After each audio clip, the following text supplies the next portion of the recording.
మాకెందుకు మాది కాదు ఆ నినాదం గని అవగాహన లేకున్నది కొంత సమాజం రాజ్యాంగం ప్రతిఫలాలు పొందుతూ జనం అది అంటేందని అడిగే అవి పీకుల దేశం జీవితాన్ని దారపోసినాడు రమణకై అవమానాలను భవించి నిలిచెర బలమై భావితరాల బతుకులు మార్చుట కొరకై అనసబడిన వాళ్ళ కొరకు పుట్టెర వెలుగై నువ్వు చదువుతున్న ఈ చదువు ఆయన రాత నువ్వు చేసుకునే ఈ నౌకరి ఆయన రాతే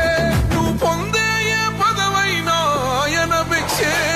జై భీం జై భీం జనగుండె నినాదం అందరం ఒకటై గెలవాలి సమాజం జై భీం ఒక యుద్ధ నినాదం అందరి కోసం గది పోరు ప్రవాహం